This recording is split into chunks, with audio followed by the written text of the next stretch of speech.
Once upon a midnight dreary, while I pondered, weak and weary, over many a quaint and curious volume of forgotten lore, while I nodded, nearly napping, suddenly there came a tapping, as of someone gently rapping at my chamber door. "'Tis some visitor," I muttered, tapping at my chamber door. Only this, and nothing more. Ah, distinctly I remember, it was in the bleak December, and each separate dying ember wrought its ghost upon the floor. Eagerly I wished the morrow. Vainly I had sought to borrow from my books a cease of sorrow. Sorrow for the lost Lenore, for the rare and radiant maiden, whom the angels name Lenore, nameless here, forevermore. And the silken, sad, uncertain rustling of each purple curtain thrilled me, filled me with fantastic terrors never felt before. So that now, to still the beating of my heart, I stood repeating, "'Tis some visitor entreating entrance at my chamber door. Some late visitor entreating entrance at my chamber door. This it is and nothing more." Presently my soul grew stronger. Hesitating then no longer, "Sir," said I, "or madam, truly your forgiveness I implore. But the fact is I was napping, and so gently you came rapping, and so faintly you came tapping at my chamber door, that I scarce was sure I heard you." Here, I opened wide the door. Darkness there, and nothing more. Deep into that darkness peering, long I stood there wondering, fearing, doubting, dreaming dreams no mortal ever dared to dream before. But the silence was unbroken, and the stillness gave no token, and the only word there spoken was the whispered word, "Lenore?" This I whispered, and an echo murmured back the word, "Lenore." Merely this, and nothing more. Back into the chamber turning, all my soul within me burning. Soon again I heard a tapping, somewhat louder than before. "Surely," said I, "surely that is something at my window lattice. Let me see then what thereat is, and this mystery explore. Let my heart be still a moment, and this mystery explore. 'Tis the wind, and nothing more." Open here I flung the shutter, when, with many a flirt and flutter, in there stepped a stately raven of the saintly days of yore. Not the least obeisance made he, not a minute stopped or stayed he, but, with mien of lord or lady, perched above my chamber door. Perched upon a bust of Pallas, just above my chamber door, perched, and sat, and nothing more. Then, this ebony bird, beguiling my sad fancy into smiling, by the grave and stern decorum of the countenance it wore.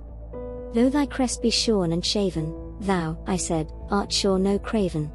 Ghastly, grim, and ancient raven, wandering from the nightly shore. Tell me what thy lordly name is on the night's Plutonian shore." Quoth the raven, "Nevermore." Much I marveled this ungainly fowl, to hear discourse so plainly, though its answer little meaning, little relevancy bore. For we cannot help agreeing, that no living human being, ever yet was blessed with seeing, bird above his chamber door. Bird or beast, upon the sculptured bust above his chamber door, with such name as Nevermore.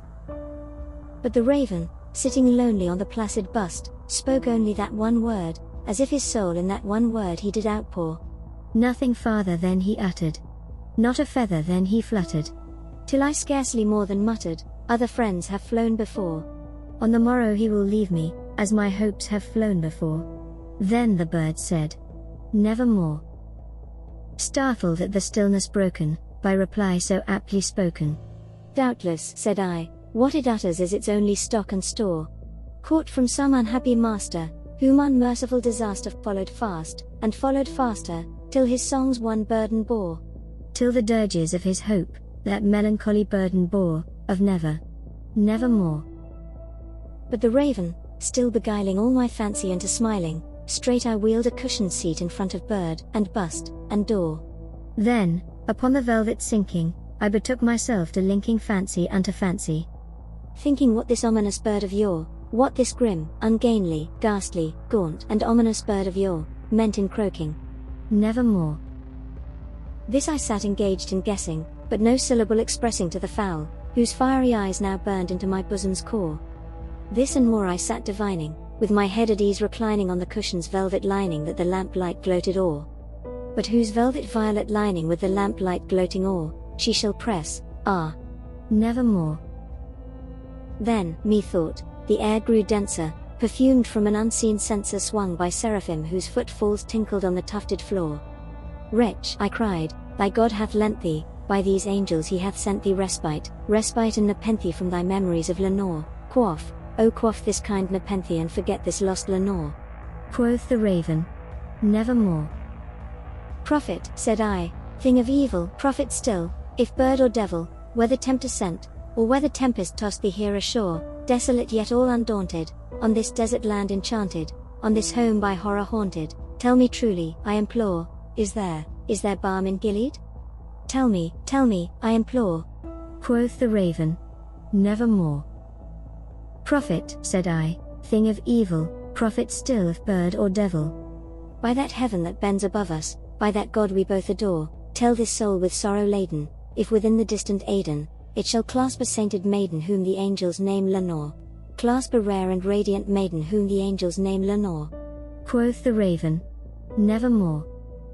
Be that word our sign of parting, bird or fiend, I shrieked, upstarting, get thee back into the tempest and the night's Plutonian shore.